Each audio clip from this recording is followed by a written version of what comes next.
Am I saying this word right? Mompreneur.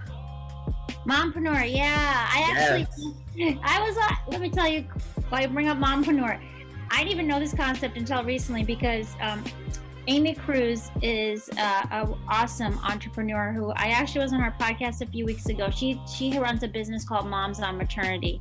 And I'm actually we're just trying to figure out components of how we can really collaborate in some projects together.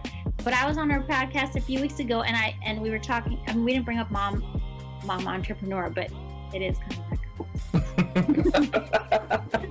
I love when I said the word, your whole face just lit up. I love it. I really am big into this now, RJ, because I think moms, like, for a while, I was like, what am I going to do with, I mean, after staying home, knowing that I still had the vision of going back to work, or moms are smart. You just become smarter in a different way because you're doing so much. So I think we need to have more people realizing, let's capitalize on our moms wherever we are. Now, let's not underestimate how awesome they are. Sure, maybe they're like scattered where they leave their job at 2:00 and they're going to pick up their kids. But what did they get done in those hours? Because they are truly so gifted in the idea of time management, you said, because they do. They know, they get it. And they also have great ideas because they have seen different facets of life through bringing life into the world. I really think it changed. I mean, there's no one I've seen that it's not changed their life. Moms are awesome. Like my wife, we have 4 kids, and the different solutions that she comes up with stopping the shenanigans in this home is amazing. like I mean, and you know, by definition, an entrepreneur is a person that provides solutions to a problem. And moms have no idea that they've been honing these skills forever. They've running around with the kids fixing everything in every facet of life, right? Every facet. Like, they've been honing these skills forever, and it's like, I love the fact that more of them are starting to step out like you and say, how can I share this service, as you said, I love that word, with the rest of the world. And I hope more of them follow your example and start to, get out there. I think that that's amazing, because there's so many traits and characteristics that they have. Patience. A lot of entrepreneurs lack patience, and it's because they want instant gratification for the work that they're doing. But moms, potty training, no. You're going to be at that point. That's no joke. Yeah, exactly. You're right. And really learning how nothing goes according, and you know this, you're a dad, you have a family, nothing goes according to plan, and that's what owning a business is. Yes, you have a business plan. Well, I actually didn't, but I mean, most entrepreneurs are. You are supposed to have. I also give that as an example. My business plan is my mom's life stages for the nonprofit, and that's beautiful.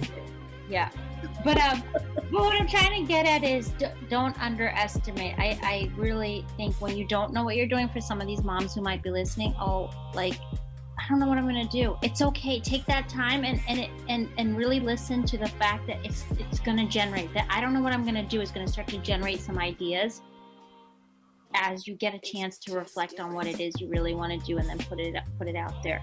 And honestly, RJ, I think more moms need to be fair to themselves about doing this, because it'll allow them to do all the different roles that they want to be able to do. And most moms do want to be able to spend more time with their children. It's just a big component. And so I think kind of reaching that place where they get a chance is really important to do. So I really appreciate you taking the time to recognize and empower women and mom and entrepreneurs to really look into their beautiful skill set.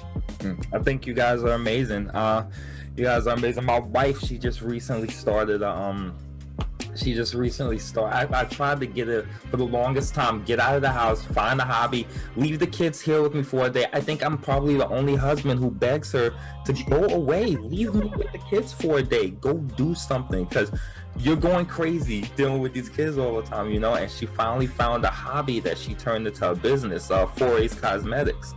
And she is loving it, but now she's starting to see a lot of my frustrations when I was like, leave me alone so I can work on my business. So now she's starting to see it, and I had to understand that, believe it or not, even though I had gotten mad at her, or I would get frustrated where she wouldn't leave me alone to work on my business, I had the same problem with her where, you know, she's working on her business and I'd be like, hey babe, where's the bleach at? Or I want to turn on the washing machine. And she's like, leave me alone, I'm working on my business. And I'm like, that sounds so familiar. So dads, I say this to you, if you're listening to this and your wife wants to start a business, you have to understand that it is a two-sided coin. You have to help out, you know, grab the kids and run to the park. Leave her alone in the house for a day. Let her work. If you see that she's struggling or something, take your hand, reach it out, ask her, what do you need help with? If you see her start getting too frustrated, tell her to put her work down and take her out for dinner. You know, just be supportive in it, because when the way that she put her heart into your family and raising your children, imagine if she took that same energy and put it into a business. It's going to be amazing. So be very supportive with it. I'm quiet because that's just such a, I mean, you haven't said so many great things, but it's true, RJ. Like, you know, part of being married to a business owner is having support. Part of being married when you're working parents is supporting. Part of being a stay-at-home mom or a stay-at-home dad it's all about, and even if you're not married, if you're just, you know, whatever relationship you are, even if you're solo, whatever it is, give yourself credit to know that we can all do this. If you want to do this, you can do this. But I just want to say that as a message. If you want to do this, then go ahead. Everybody's story that we see online started somewhere. And the more you dig into them, they all started somewhere. We just haven't had a chance to see them because they're already there. So I love the fact that you are introducing this audience and others who are listening to the fact that we all have roots and are laying down foundation to get to where we all would like to go.